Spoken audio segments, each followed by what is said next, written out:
Hello বন্ধুরা, তোমার সকলকে স্বাগতম তোমাদের চ্যানেল WB প্রাইভেট টিউশনে। আজকের এই ভিডিওতে আমরা মাধ্যমিক 2025 বাংলা, যার মাত্র 4 দিন বাকি আছে তোমাদের পরীক্ষার জন্য। তো এই পরীক্ষার জন্য আমাদের শুধুমাত্র পাঁচটা তোমাদের বঙ্গানুবাদ সাজেশন দেবো, তার উত্তর সহ। তো পিডিএফটা তোমরা আমাদের টেলিগ্রাম চ্যানেলে পেয়ে যাবে, সেখান থেকে দেখে নিতে পারো। তো ভিডিওটা দেখে নাও, সময় বেশি নষ্ট করবে না, তোমাদের কাছে সময় এখন প্রচুর দামি। দেখো কি বলছে প্রথম প্রশ্ন, 1 নম্বর বলছে যে we should try to prosper in life, জীবনে সমৃদ্ধি হতে আমরা সচেষ্ট হব।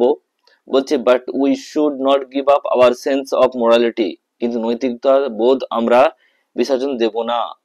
বলছে if we compromise with dishonesty it would be difficult for us to respect our self, যদি আমরা অসাধুতার সঙ্গে আপোষ করি তাহলে আত্মসম্মান বজায় রাখা কঠিন হবে। So it is important to choose the right way, সেই জন্য যথার্থ পথ নির্বাচন করা গুরুত্বপূর্ণ। একটা রইল, এটা 1 নাম্বার হলো। 2 নম্বর দেখো কি বলছে, newspaper reading has become an essential part of our life, খবরের কাগজ পড়া আমাদের জীবনের প্রয়োজনীয় অংশ হয়ে পড়েছে। As we get up in the morning we wait eagerly for the daily newspaper, যখন আমরা সকালে উঠি আমরা বলছে সাগ্রহে অপেক্ষা করি খবরের কাগজের জন্য। বলছে 20th century was an age of newspaper, বিংশ শতাব্দী হলো খবরের কাগজের যুগ। বলছে দো newspaper we gather information about, through newspaper we gather information about different countries of the world, খবরের কাগজের মাধ্যমে আমরা পৃথিবীর বিভিন্ন দেশের খবরাখবর পেয়ে থাকি। এরপর 3 নম্বর প্রশ্ন দেখো, man is a social animal, বলছে মানুষের সামাজিক জীব। উই ক্যানট লিভ অ্যালোন, আমরা একাকী বাস করতে পারি না। No person can be happy without having sincere friend, প্রকৃত বন্ধু ছাড়া কেউ সুখী হতে পারে না। But selfish person fail to make real friendship, কিন্তু স্বার্থপর মানুষ বন্ধু পেতে পারে না। বলছে because we get love but you must give love in return, কিছু না দিলে তো কিছু পাওয়া যায় না।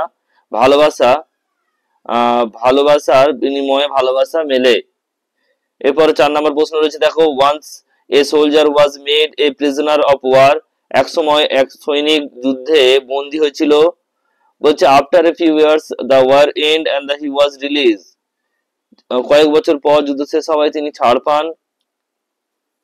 One day while he walking near a market he saw a bird selling with the cage full of bird for sale, একদিন তিনি যখন একটা বাজারের কাছে গিয়ে হেঁটে যাচ্ছিলেন তখন তিনি দেখলেন বিক্রির জন্য খাঁচা ভর্তি পাখি সহ একটি পাখি বিক্রেতাকে।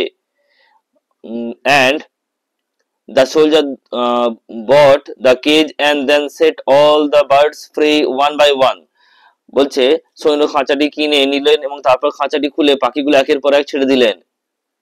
When the people around asked him about the strange behavior he replied, I know the বলছে annoying of the captivity, বলছে যখন তার চারপাশে লোকজন তাকে এই অদ্ভুত আচরণের ব্যাপারে জানতে চাইলো তখন তিনি উত্তর দিলেন, আমি বন্ধুদশার যন্ত্রণা জানি।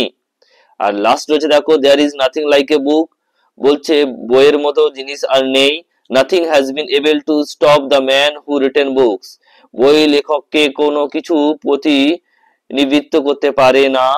Books have been burned and writers have been tortured, but books have spread themselves throughout the world, so there is no country on earth without them now.